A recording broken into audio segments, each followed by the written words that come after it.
Hello out there! Hey everybody! There's three of us here today. You might recognize the person on my, what is that? It's my left, but I think it might be reversed on the stream. We're here with the wonderful Cavan Scott. He came back. I did it, and it's in my contract that people have to call me the wonderful Cavan Scott. It's now my new title, and I will expect everyone to do so from now on. Hey everybody! Yeah. Everybody could just hear me twice for a second. I forgot I was listening to the stream that was muted. Actually, you could say. Turns out Oprah's not the only one who gets to interview British royalty. I'm not sure. I don't know if I want to be associated. No, anyway, let's move on. That was I'll bring up that's the obligatory Cavan Scott reference graphic. We still have that. Really? Do you still use that? We still use it whenever I make a Cavan Scott reference. Well, I'm glad you think so, because we're always just like, we're going to do it till we get the cease and desist letter. Got it right here, and yeah. The real purpose of the stream. Hello to those who are out there so far. I see Dom and Gina and Sin and Andrew. Sin, of course, is the person who has listened to Jedi Lost approximately 1,000 times. Excellent. 1,000 now. Good. You know, I mean, to be fair, I was hoping it was going to be nearer 2,000 by now. What have you been doing, Sin? But you know, the people have probably been busy for the last year. You know, yes. So yeah, you can get away with just 1,000. 1,000. That's mad.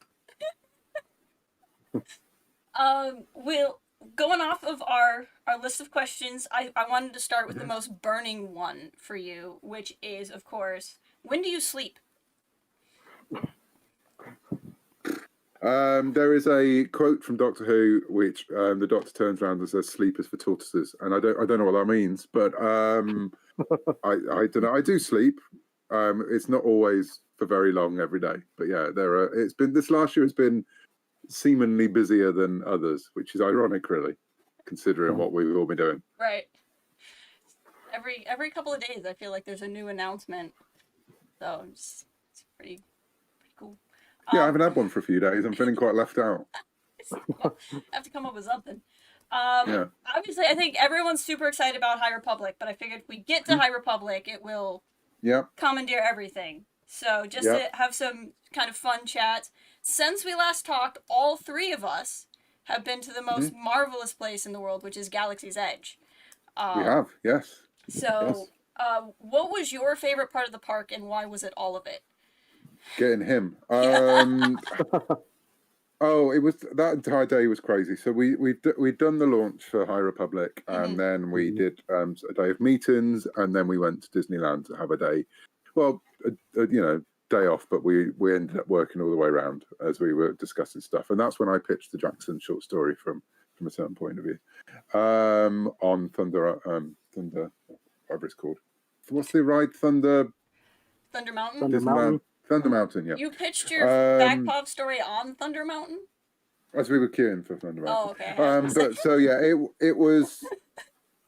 I never stopped working.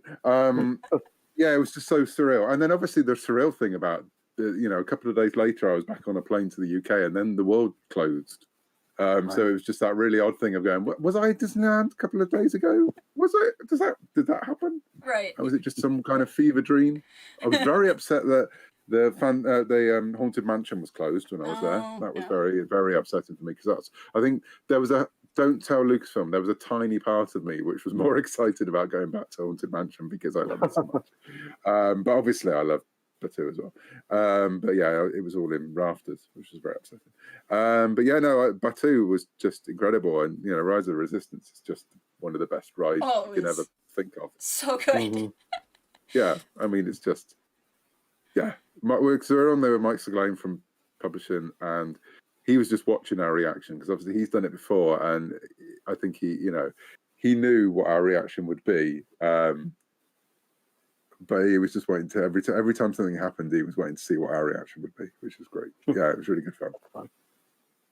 I think, and I still have, I can't remember which of you shared it, but somebody shared that video of you and Claudia dancing at Aga's. Which... Neither I nor Claudia shared that video. So yes, talking about cease and desist. Yeah, it was a moment. It was a moment dancing to TJ Rex, but you know, I'm glad we now have evidence that's out there in the world that will probably be used against me for the rest of my life. But you know, that's fun. It may Thanks or may for bringing not it up. It may or may not be screen recorded. Yeah, when I saw it, it's never going to go away. No. So just kind of like talking fan to fan. I know you're a big fan of Star Wars and other nerd things. There's a lot going on there's a lot going on like Disney Plus right now. What are you like? It doesn't have to be Star Wars, but is there like, did you watch WandaVision? Yeah, we're a massive MCU family as well, and especially my eldest, my teenage daughter Chloe, is a huge MCU fan, and spent the entire time through WandaVision coming up with theories and as I obviously did none of. So yeah, we love WandaVision. I am insanely excited about Falcon and Winter Soldier. Ridiculously excited. And well, yeah, it's the entire, and the fact there's going to be a Blade series, and there's going to, you know, She-Hulk, and it's just like, and there's going to be a Blade series, and then there's Loki, and there's going to be a Blade series, and I'm quite excited about the Blade series. Blade too. I wasn't sure how they were going to follow up, and perfect. Absolutely, and I thought he was, yeah, he's phenomenal. And then obviously, yeah, Star. It's just like I knew some of that stuff was happening, and I just sat through that entire call, going, and there's what, and there's what, hello, and I think for me, I mean, again, going back to my EU roots, I mean, the fact there's going to be a Rogue Squadron film, and it's just mind blowing, and I can't wait to see that. And I'm a sucker for war, dogfight war movies. So yeah, it's just too much to. Is it almost too much to comprehend? You know, and say what am I most excited for? Well, there's all of that. The Visions, I can't wait to see. I'm a big animation fan, so you know, I'm really interested to see how that's going to be. How Star Wars can be interpreted by different houses in Japan. Ahsoka is obviously going to be Ahsoka. There's just too much. and also Blade. And also Blade. Noted. Yeah, I mean, it's a long ways from when there was such a delay with like Rebel season 4 with the release dates in the UK. I know. Look at us now. We have something that we see things on the same day as everyone else. It's incredible. Yeah, you know, when it gets to Bad Batch in a couple of weeks' time, I'm not going to have to sit there and go, I'm not going to watch this Star Wars show for a year now. So yeah, it's a long day since those. I mean, the entire Disney Plus thing is just insane, you know, and the fact that they've got both the MCU and the Star Wars universe, and then you know, and there's going to be an Aliens show on it and a Willow show, and it's just like no, how am I supposed to do anything else? You know, and that's just one channel. You know, and then we talk about all the other stuff I'm excited about. Yeah, it is truly a golden age for television at the minute. I'm looking forward to going back to cinema. But yeah, it's TV has been keeping me sane. Now, speaking of shows, you got to write some stories for a little show called Jedi Temple Challenge. I did, which was pretty exciting. When you go to writing those stories, is it something where you want to like figure out the clues and then build the story around that? Do you write the story and pick out the clues? I figured out how I could get Ewoks and Jackson into everything first, and then I do everything else. I came up with, it was a bit of a, we were working out as we went. So when I was asked if I could come on to write the stories for the challenges, at that point we didn't know how long they were going to be. We didn't know how they were going to be presented. And so I pitched 20, 30 story ideas. For just these little segments, and that was before we knew that we were going to do the props and everything as well. So again, then it was a case of working out what props we would have, and then working which stories they'd go with. And so it was a bit of both really. So most of the stories existed before, and some of those stories were Star Wars adventure stories that never happened, or because again with Star Wars Adventures you end up sort of pitching 3 or 4 for everything, and then you know. you can only do one, and so a lot of them go back in the box, and then they come out and they go into something else. And I think I've said before that some of the Choose Your Destiny books were other stories that were pitched for other things, which we couldn't find places for. So, yeah, that happened. There was a few of those that were. Some of the more Jedi ones were the ones that I originally pitched for Obi-Wan stories for issue 1 of Star Wars Adventures. And so, yeah, but somebody having the props to incorporate was a interesting thing. But yeah, it's always good to try different ways of having to tell stories, and it was definitely that. But yeah, it was really good. It was really nice to be part of something that at that point was actually quite happy, and everyone seemed to love.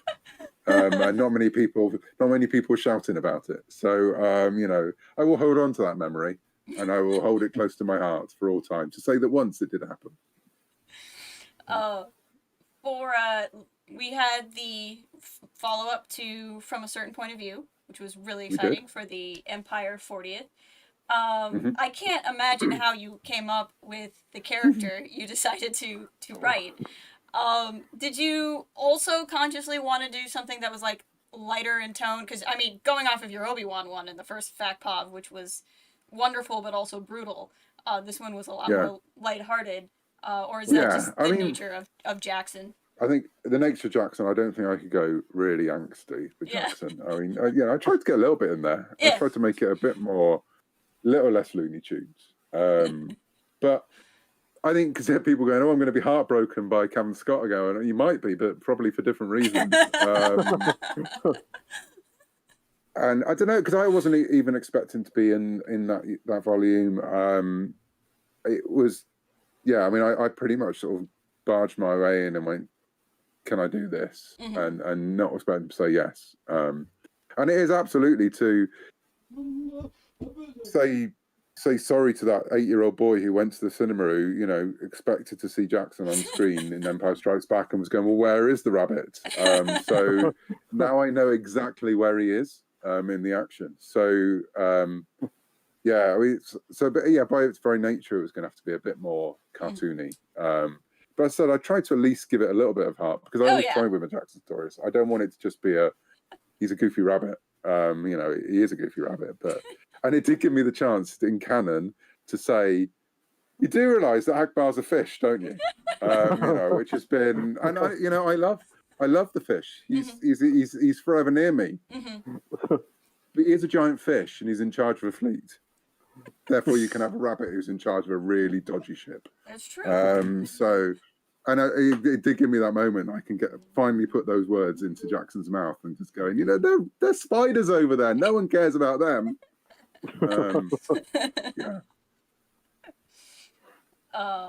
So let's just so we have enough time, let's dive into the big topic a bit with some High Republic. I know you've talked about this in other places, but I know I was really excited for you that you got a Marvel comic series and all of this. Like, on a scale of 1 to 100, how are you doing writing a Marvel comic? I think that's my brain copes with it all the time. I mean, we've talked before. Star Wars started with Marvel for me, and so I read the comics before which is again where my love of Jackson comes from. And so it was. I sort of campaigned to do it, but I never really. Again, I never try and expect anything about when I ask to do things. Which I think is always the best way, because you probably get told no. So I went into it saying I wanted to write everything at some point. But didn't think I'd be launching the Marvel. And I think a lot of people were surprised when the original assignments were given out. I think we were as well, because everyone assumed that Charles would write the Marvel, everyone assumed I would write the IDW, and they would run, that way. So, I mean, I'm massively grateful that I've had the chance to do it, and also that it seems to have landed, reasonably well. And so it's insane, incredible, and even if you told me a couple of years ago that I would be currently writing for Marvel and DC, I would have told you to shut up and just get on with your life. Because, again, the kid in me is still hopping up and down and going, you're allowing to do what? It's amazing. It's great. That's great. High Republic is obviously, I mean, it's exciting because the story is just amazing in general. But just kind of thinking back to even in Legends, there've been big collaborative projects like New Jedi Order before, but this feels something like really different the way you guys kind of all brainstorm this from the ground up. What is that? I mean, I know it's a big thing to try to put into a short answer, but just the working so close with different people like that versus trying to tackle something on your own. It's been more like a TV writer's room than anything I've worked with. And and I've written things which are part of on audio especially. I've written seasons of things when it has been like a writer's room, but to do anything this big has been incredible, and a bit scary and daunting at the same time. But yeah, I mean, it has been. I mean, just before I came on, Daniel basically hits me on everything he can until I answer him on something. And he got me on WhatsApp to ask me a question about something. And that's what we're doing all the time. So, we've got the general big overview plan that we've got. But it's what's making it interesting and it's evolving. We definitely know how this ends. We know how we're getting there. But because it's 5 people working constantly on different things, and because we've got all these characters that are now getting a life of their own, it is starting to evolve. And so we are getting from A to B, but, sometimes the route is slightly different than we originally thought. And so, and that's been the joy of this because it has grown. And I think actually the pandemic, in a way, helped because it gave us a chance to make things bigger because, we are pretty much done on everything that we were starting on for that.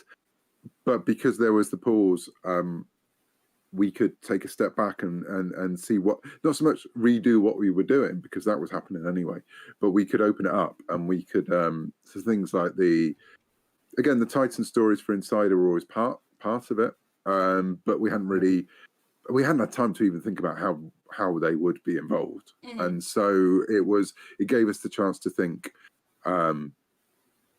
we could do this, we could do that.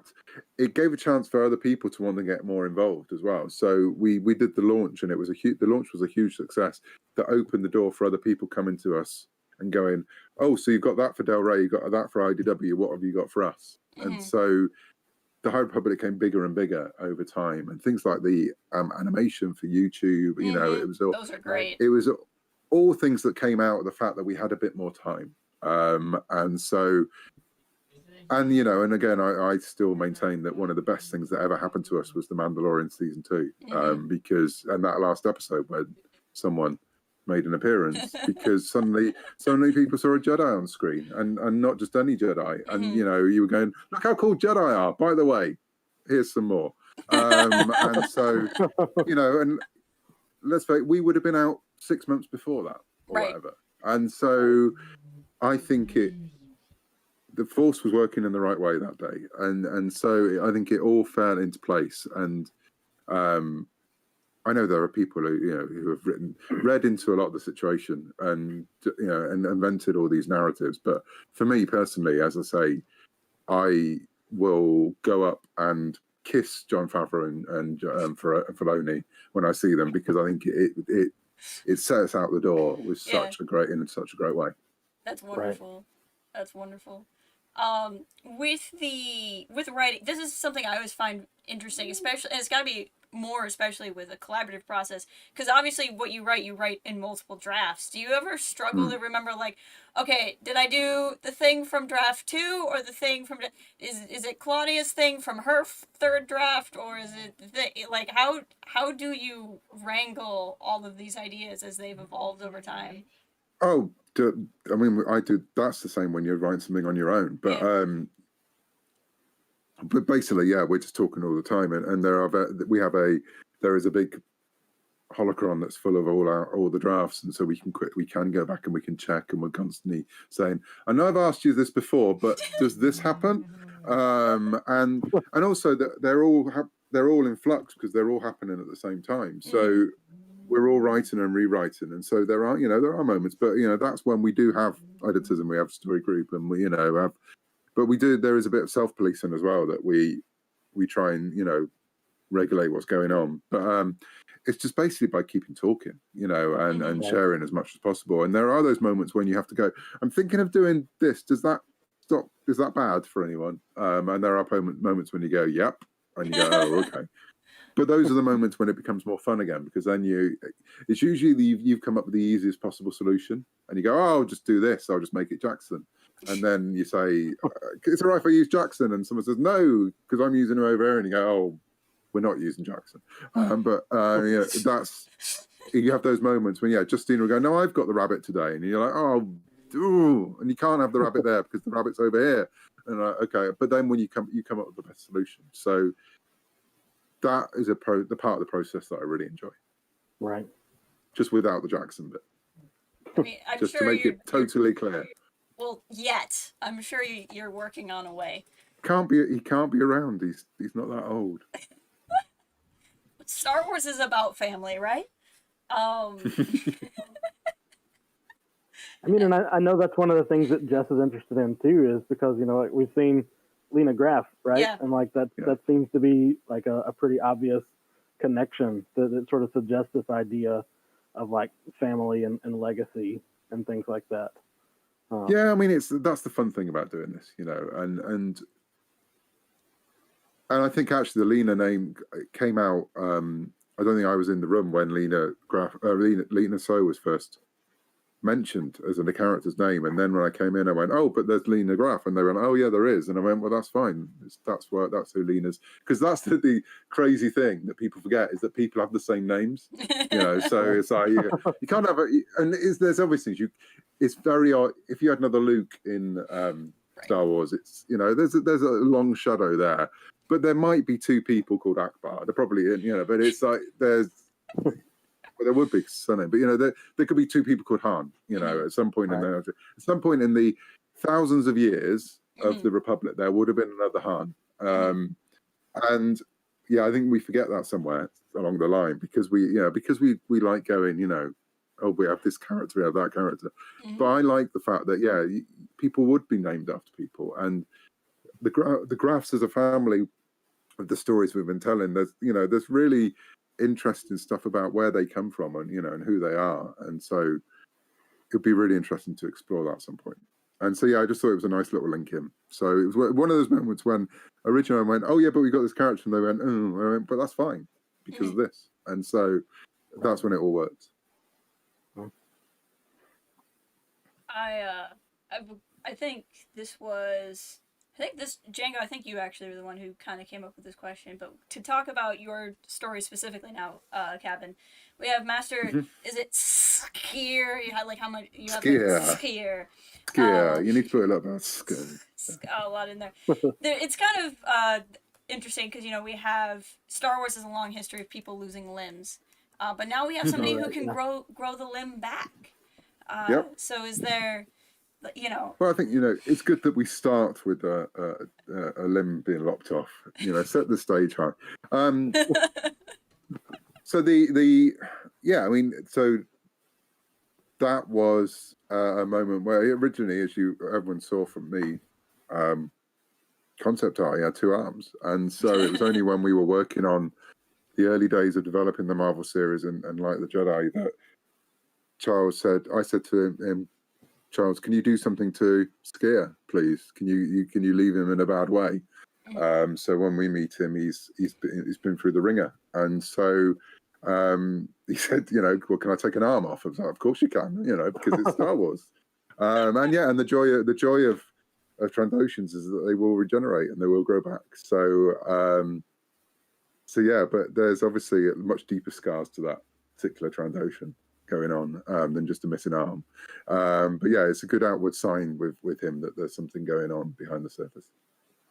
It's also great when we start to move forward. It's a great way of working out where we are in the timeline. Yeah, how much stump there is. So. Every time I see that, I think about the Deadpool movie when he's. Oh, it's been mentioned a few times. I mean, then there's that classic bit of art from the EU as well about the Trandoshan. I can't from his name's gone, but the one that Chewie ripped his arms off and he's sitting there and he's got little tiny T-Rex arms. Right. Yeah. So yeah, it's good. We have discussed how we're going to reintroduce the arm, if we are to see it. I wanted to talk to you a little bit because I've really been enjoying Kiev from your comic, and just some of the things she's said. I don't know how you found my own thought bubbles, but it's nice that you were able to use them in a story.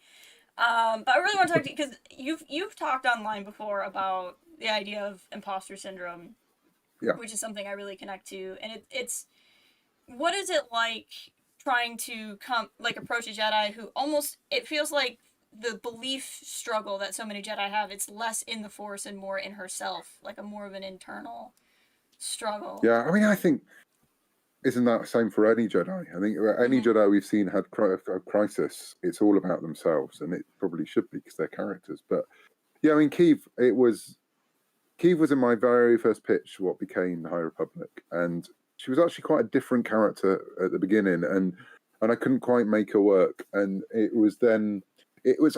absolutely came from me going to Skywalker Ranch and feeling totally overwhelmed by the entire experience. And when you see, people have seen the videos of all sitting in the room, and there's the other four, whatever they're calling us these days, writers, and I mean, I knew them all, and I felt comfortable with them, but there was still a sense of like, why am I here? What am I doing here? And then you got story group and editorial, and you're in Skywalker Ranch, and so yeah, my imposter syndrome was going through the roof, and so I would literally have to go and take myself away for walks and give myself a talking to, and remind myself I'd been invited there, and I hadn't just snuck in.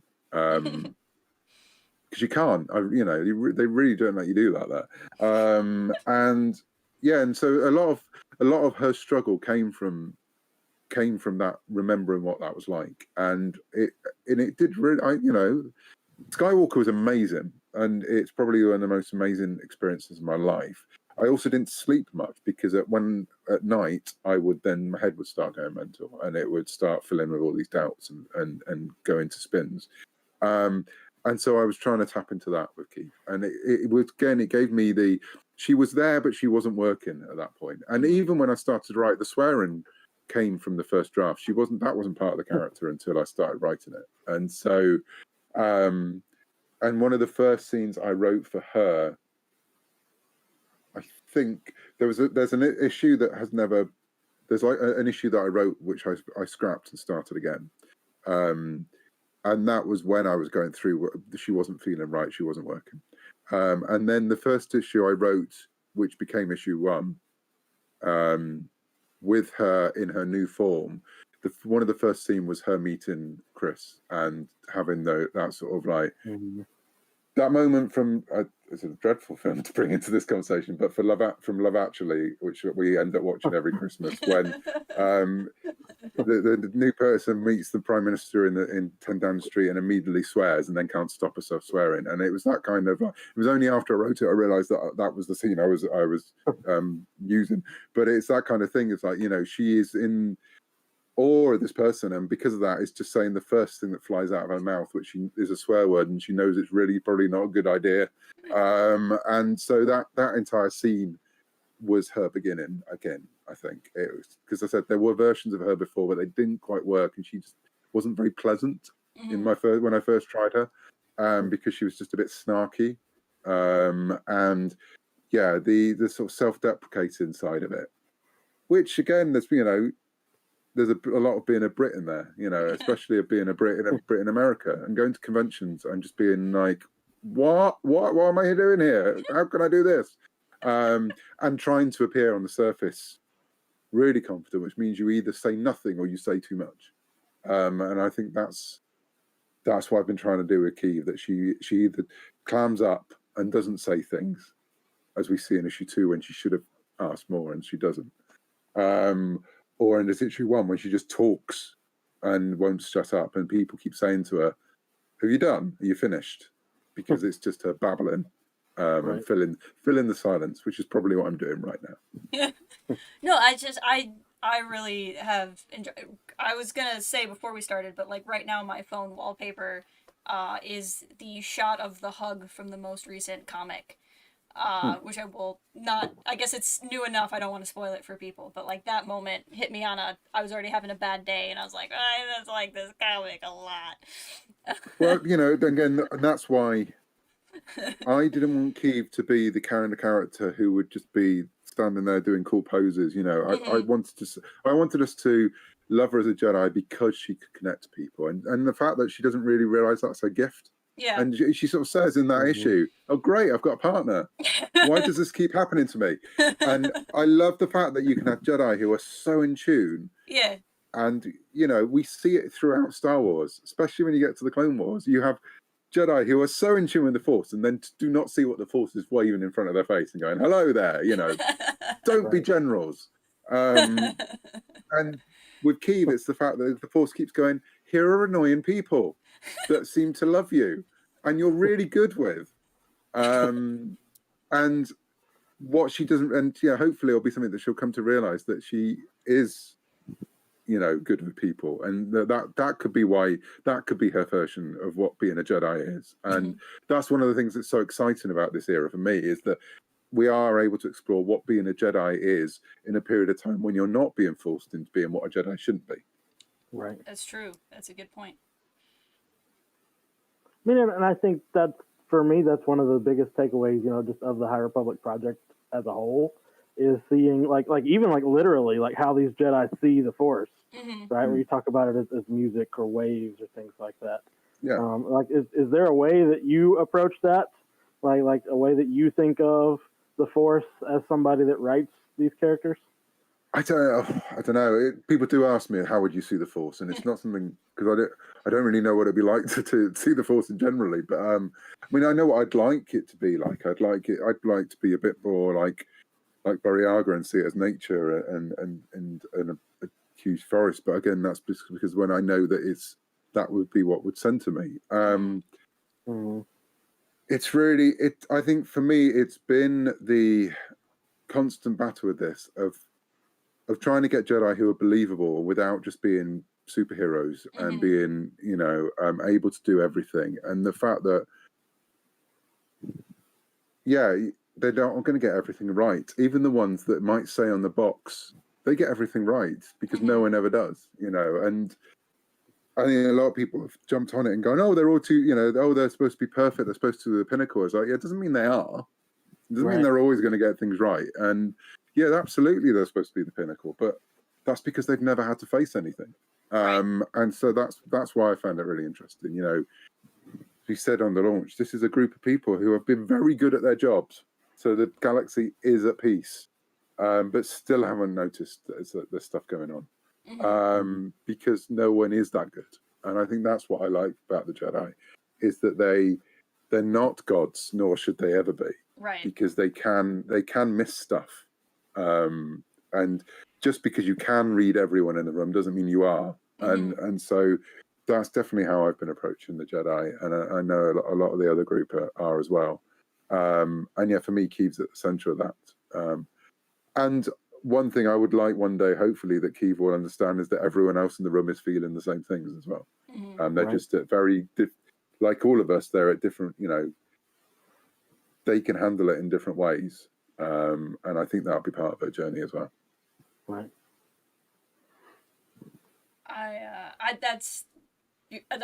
just taking all that in, honestly. No, it's the High Republic in general has been such an interesting thing, and we were discussing, because the two of us did a stream on Light of the Jedi a ways back, and it was kind of funny how we both responded to the "We Are All the Republic" line, because I'm kind of an optimistic person until I'm not. So every time I heard that, I'm like, okay, we're all the Republic. How long is this "we're all the Republic" thing gonna last? Sure. And then Django was like, no, this is great. And we had a whole thing. And I feel like that's one of those things where different Jedi can hit the Jedi are so central to how people see the Republic. And I think there's a lot of people who, like, when you look at the prequel trilogy, kind of miss, I think, what the prequel trilogy is trying to say with the Jedi. And it's just interesting to kind of go back in this more pure form of things, but also knowing that these Jedi and what they may be getting right is going towards a point, right? We're gonna hit the movies and kind of like figuring out where the seeds of anyway. I'm more fan gushing now than asking a question right now. No, it is a really, but it's like history, isn't it? You look back at history and you look at points of history where there is a renaissance, when there is a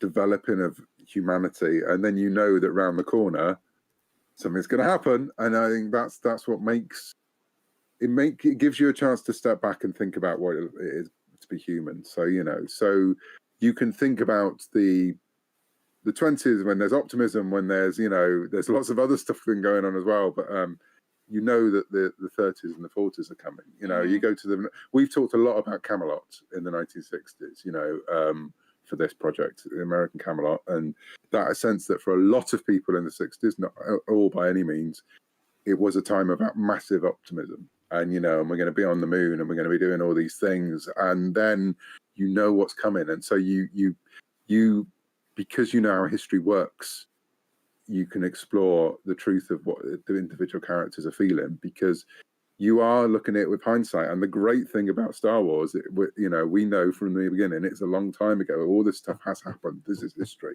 And so it gives us a chance to look at the current world. This got far deeper than I expected it to. But that's exactly how I've been looking at this. Because, there is a sense of, this is all great, but we know where it's going. It's like, but that, that's the same as watching any historical drama. You always know where it's going. Start Titanic, you're pretty sure what's happening at the end.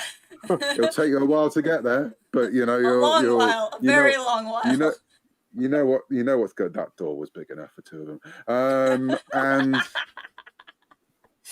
but and that's why we look at these things. That's why they fascinate us so much. And there is a through line that these Jedi will become the Jedi we know from the prequels. And what does that mean to them? What does it mean to... This is Star Wars. There will be some of those Jedi that are still alive in the prequels. Yep. My boy. What's it going to mean to them to look back? Yeah. Yeah. Not that Charles Soule cares. Yeah, Yoda, whatever. I personally had so many people tweeting at me after that moment in the premiere stream where they're like, "Are you okay?" I'm like, "No, I'm not." No. I think it's one of those moments when you said it and then you can see in his face going, "Oh, Lord." It was more funny than anything, because I was like, "Oh." The funny thing is that if people only knew how much of the conversation has been dominated with how much Yoda's going to be involved, because Yoda is too big. Yoda is too big to be in Star Wars at any point, because as soon as Yoda's in the room, no one else is important. And it's true. And it's very true. He completely pivots every scene and makes things really hard. And so, the amount of conversations, I mean, not just what he was going to look like, but just at what point do we bring Yoda in? At what point is Yoda not involved? It's just he's too important. And so, the hours and hours and hours of discussion. I think that's why we all reacted so spontaneously with the whatever comment, because we knew where he was coming from, right? Because it was actually, there is a moment we were going, now we're going to get back to the Yoda problem and or the Yoda issue. Let's talk about Yoda. And it's just like, because he does. This could easily be the Yoda show, and he couldn't be, because I mean, he could have been. It could have been, but actually, I honestly think that less Yoda is sometimes better Yoda, because Yoda. Well, no, because he has his own gravitational field.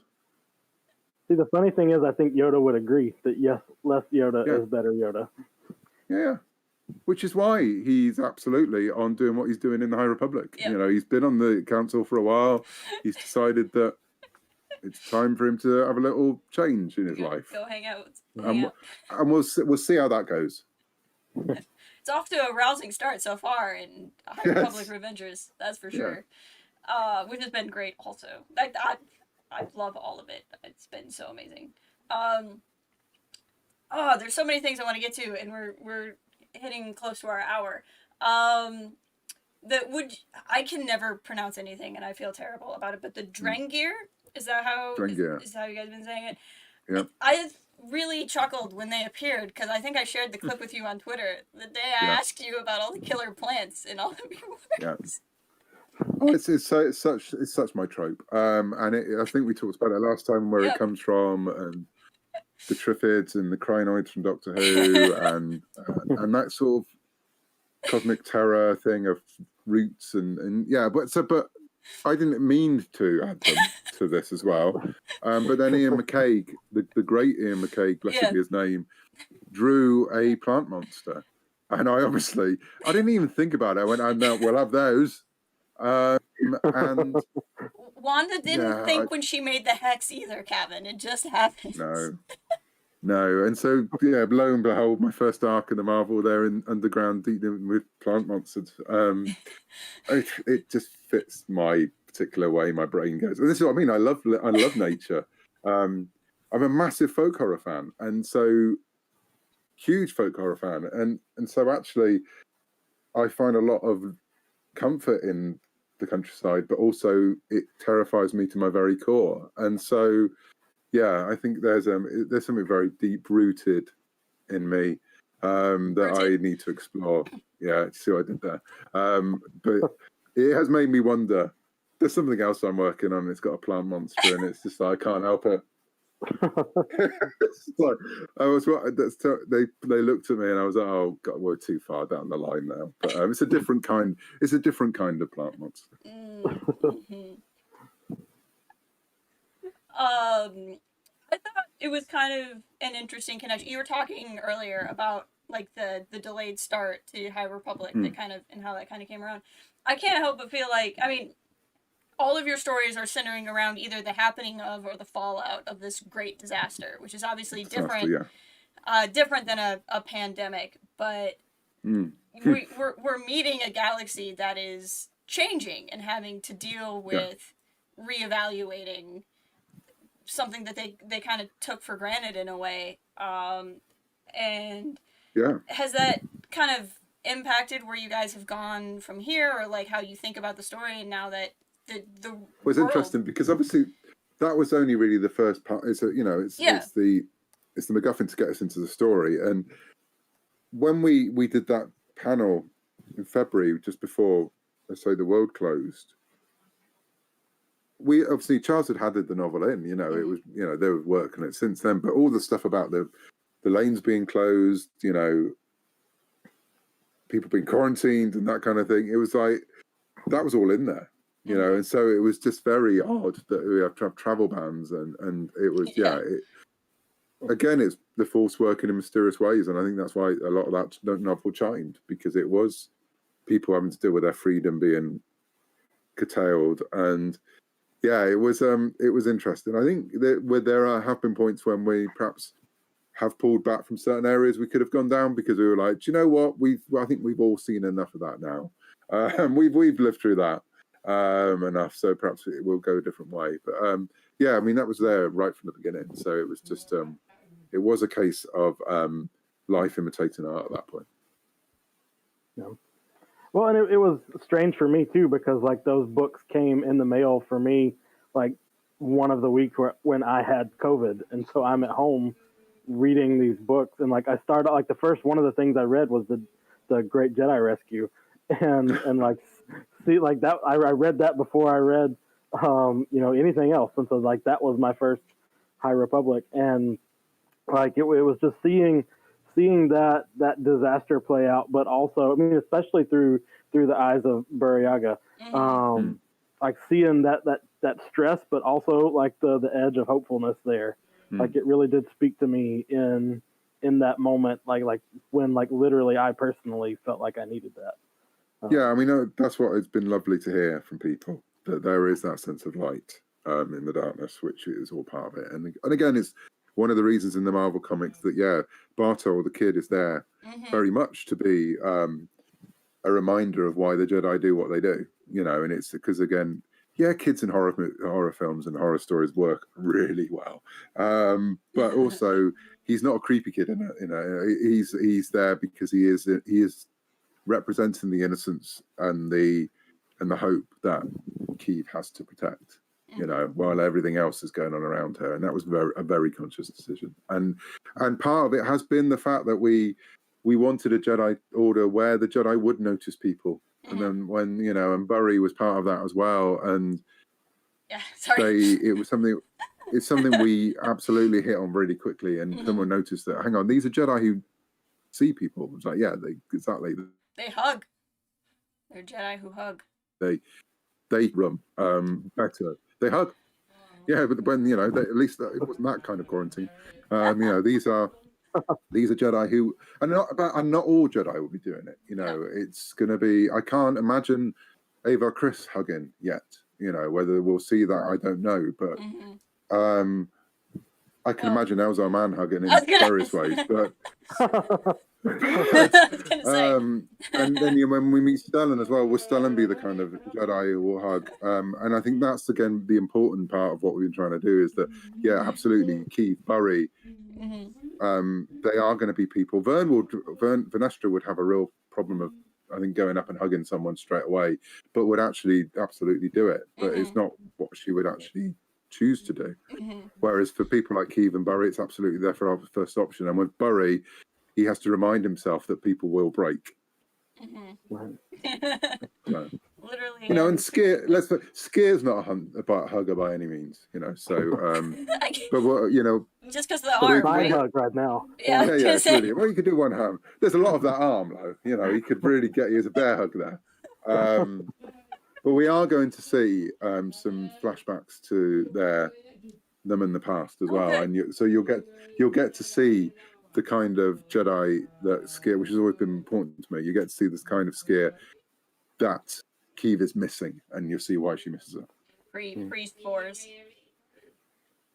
Yeah, exactly. Pre-arm missing. Pre all the issues. Django, you had a question about sure. Nihil fashion. Yeah, so like that's, you know, I teach political philosophy, so like nihilism is a thing that I talk a lot about in my classes, and so like I've really just been sort of fascinated by them. But the question I have most is like, do you have in your mind like what your mask would look like if or like how you would fit into that? I'd be such a rubbish. I'd be so rubbish as the Nihil. My glasses would always be steaming up. I know that much. I don't think I don't always say I'm Jedi material, but I don't think I'm Nihil material. What I do love the fact is obviously they can hide behind them. It's not why they wear them, but yeah, it's I would be such a rubbish Nihil.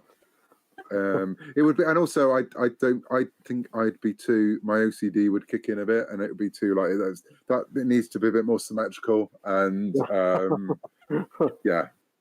I'd be the one fussing it up. I would never make it up from the first grade because, you know, I'd never make it to Cloud or Strike because I'd be sitting there going, yeah, but my mask is slightly skew. So, can you get in there and gas people, please? No, I've just got to polish my mask. They would keep you around for the jokes, pretty much. I think that's why the Luminous crowd keep me around, to be honest. So, you know.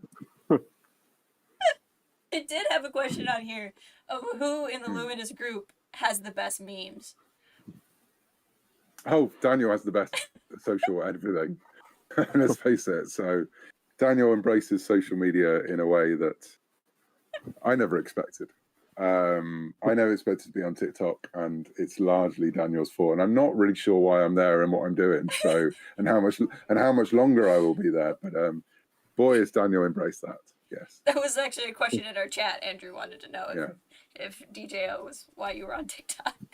My reason I'm on TikTok is my daughter's signed me up for it when I wasn't looking, and so to follow Daniel. So Daniel's like, "Hey, you're on TikTok," and I'm going, "Am I?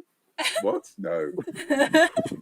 So yeah, so it's a completely it's a strange new world, and I've still no idea what's going on. Then Django, you had a musical question on here that I think was important to you. Yeah, I was going to ask if you have a favorite Arcadian jazz band. Well, I'm not a massive jazz fan. This is an awful thing to say. Well, I'm not. I like a bit of easy listening, crooning. So if there was a sort of Dean Martin-esque singer in Arcadian jazz, but yeah, it's I'm probably a little bit more of the rec. That's why I would fit in with I think I'd fit in with the music side of the Nile a bit more, because I do go for that weird thing of like a bit of metal, also like Dean Martin. But yeah, so I think I'm quite interested in the rec metal side of things, and I'm really hoping Charles is going to do an album. We keep asking him to, so that'd be great. So as we get near the end of the stream, you've got a lot. You've got a lot. You've got the comic ongoing. You have a novel. You have a graphic novel, and that's just High Republic.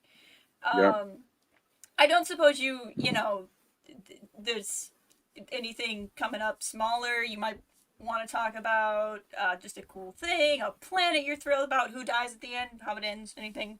I can't say anything. You know I can't say anything. I always like to ask. I'm really excited about these short stories arriving in Cider, because so Justina and I are doing this thing where we're doing slightly different to what Charles did for his two. We've come up with a little cast of characters that we're going to be exploring between us, and we're doing alternate stories. So I do a couple, then Justina, and so we're introducing characters who are new, we haven't seen so far. I mean, there will be some recognizable faces there, but these are the people that actually make Starlight work. Okay. So if anything, it's a bit sort of it's the Deep Space Nine of the High Republic. So it's we're writing a lot of Jedi at the minute, which is great, but I'm quite enjoying writing people who aren't. So I'm really proud of those little stories, and I'm hoping people are going to pick them up. And also because it's I used to love the Insider stories, so I'm so glad they're back. And the fact that you can do that thing when you add little areas of the world or the galaxy that you've not seen before. So yeah, I'm really excited for people to see those. So yeah, I think have we said who the lead character is? I think we have. I'm not going to say her name, but yeah. So she's first duty, which my one starts with someone arriving at the station, who is on the sort of civilian Republic side of things, who again a bit like she's sort of like the Republic side of Kiev, really. She's not quite sure why she's ended up where she is. She's been thrown into galactic life from a war that she was part of when she was a freedom fighter, and she's now found herself part of the establishment, and found herself, like Kiev, found herself on Starlight as part of the Jedi team. She's found herself here as part of this mad station where there's just so many people, and dealing with the fallout of the emergencies and the great disaster. I mean, because obviously that station at that point is swarming with people who are injured, and so in a way that it wasn't supposed to be. So yeah, that's where we start that story. That's exciting. As long as you keep tweeting your reference material pictures, well, that'll be all the hints. I haven't done that for a while, have I? I haven't done that for a while. Yeah, okay. I might have to put a pile of books on the floor and take a picture of them too. See what Django comes up with. Yeah. There's always the fear that it's going to be bang on the money and I'll be sacked. You'll just have to throw something random in there just to throw me off. As if I don't do that anyway. Yeah. And then you have. I love that. What I've loved about it is the people, because I've been making the Old Republic Lego sets recently, and I just love the amount of people who are reading into that as if they've never noticed that I just seem to quite like Star Wars anyway, and it dominates my life. So, yeah, it's just I'm really sorry to disappoint people. It's just I like making Old Republic ships. See, what some people did for WandaVision, we do for your social media feed. Exactly. And so, like, that's terrifying. Like when you asked the question on Instagram, was it last week about Dracula or Frankenstein? I'm like, well, is it Star Wars vampires now? Like, is that? Yeah, but once again, you got to remember how obsessed I am about Dracula and Frankenstein. So it's like there's nothing. That's the thing people do. It's very interesting to see how people read into stuff, and I suppose I do it for other people as well. So I get it. and it is quite good fun. Is there anything outside of Star Wars you'd like anybody watching to just know about? I know you're working on your own comic right now.